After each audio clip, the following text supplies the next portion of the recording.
The thing is, the difference between both is that you always need to allow this guy here who started to try.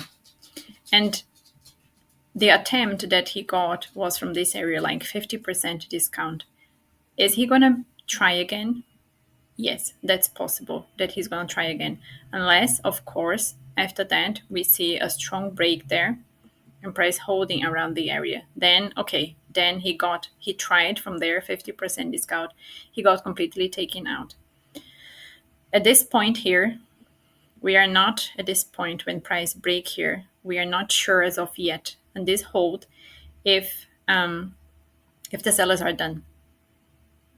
We have to let them to try first. We like to see them trying. I don't want to say any kind of number, but you want to see them trying either around the guy who started, which is here, or a bit below that, but not here. This is just 50% discount. He can still try at 60 or 70%. I would say when your V formation comes around 70 or 80% discount,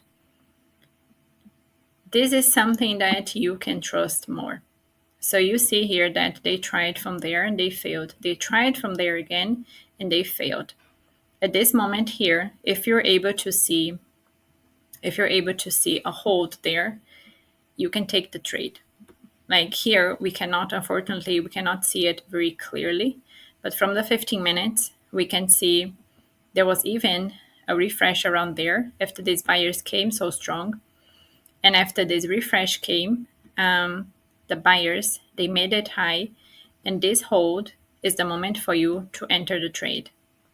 So if you see that you had around this area, this is something that I like to see personal. Nobody have ever told me specifically to do that as long as I remember.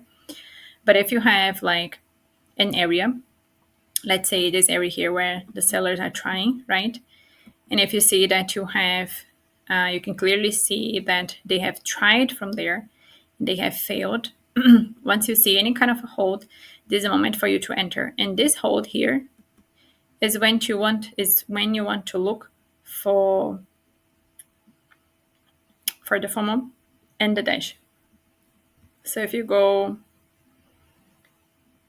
to look this part here on the lower time frame, the 3 minutes, you can try to identify the FOMO and the dash was not so clear. Could this be the FOMO? Could this be the dash? That's possible. But yeah, this is like this hold. This is the point where you want to be able to identify it. On the 15 minutes, not on the 15, on the 1 hour, we might still be able to see the hold around this area here. If you see a hold around this area here, it also could be a great moment also to consider to buy. However, you also have to make sure that you have the buyers coming with you. And here on Aussie CAD, we don't clearly have this. We don't clearly have buyers coming with us. So I must say, not one of my best trades or one of the best setups that I personally like to take. Because if I want to take this kind of setups, I want to know at least that the sellers, they have tried multiple times and they have failed. And well, if I look here, I can see that the sellers are looking very strong. The sellers are also looking very strong. And this can be just a refresh for the sellers to try again.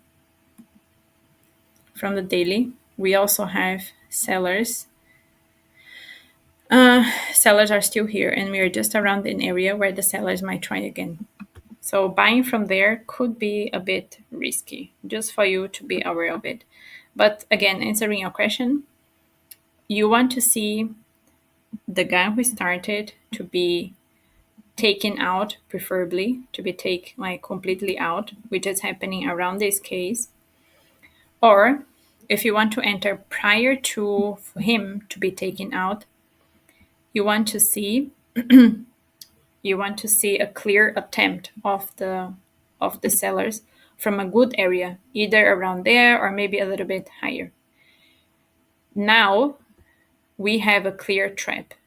And if you enter prior to the trap, you are creating the trap. You don't have a trap yet. Now we have it for sure. Do you understand the difference? So it is sometimes still possible to enter prior to it, but be aware that you're the guy who was creating the trap, because here there was no trap before that. Okay, let me know if it was clear. Bye-bye.